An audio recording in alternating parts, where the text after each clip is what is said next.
I'm Susanna. I'm here with Hans Williams, and I first just want to say, amazing job on your set.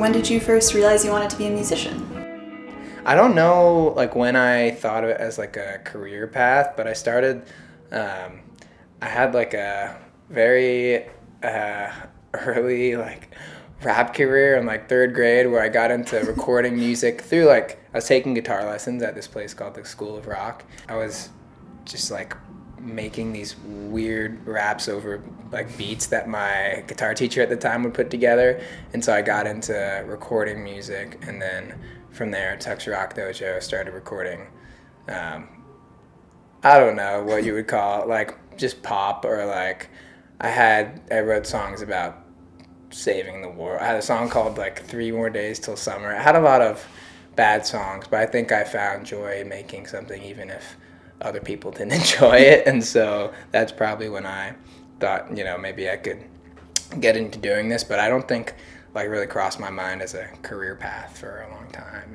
Yeah. Well, I won't make you perform any of the raps, but Please no.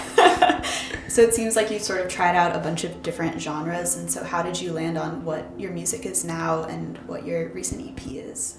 Sure. Yeah, I think it's still evolving a lot. I mean, the rap thing was a very brief stint there. It was very funny. I would burn CDs and bring them to school. But I think, I don't know, I had a lot of different influences. And then when I was first starting, I was probably drawing off just these funk grooves that my dad would show me. And then I'm from the same area as Noah Kahn, and so I definitely drew a lot of inspiration from that when I was starting making music in high school, and now I'm starting to draw more from my dad put me onto a lot of soul music, and my mom put me onto a lot of classic folk like Norah Jones and Tracy Chapman, and so I'm drawing more from those influences a little more.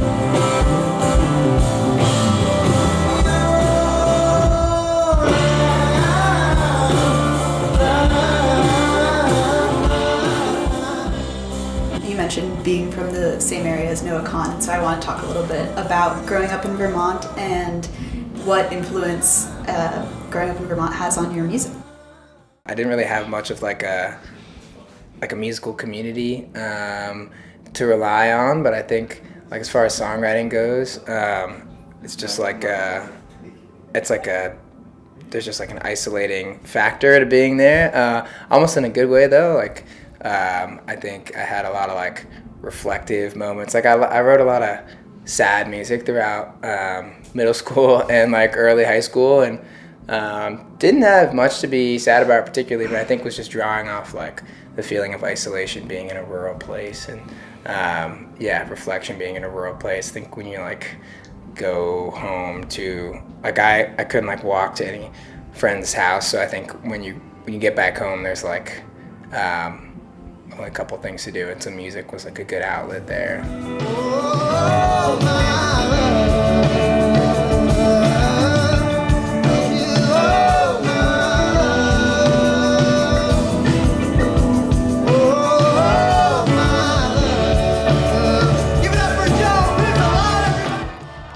Tell me a little bit about the title of More Than One Way Home and how that relates to growing up one place and now living somewhere else. Sure, yeah.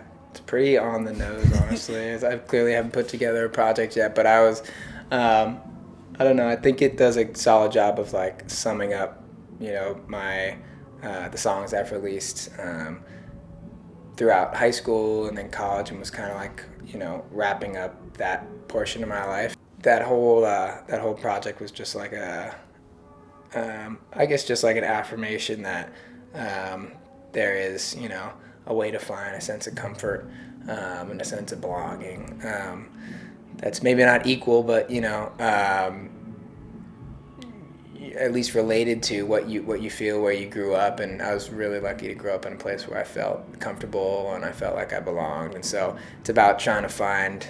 It's about finding that same sense of home in New Orleans, and honestly wherever we've been on tour, every city we go to and every show we play has been without fail it's felt like a little piece of home. It sounds so cliche, but it really has. Like, everyone that's there has some connection to these songs.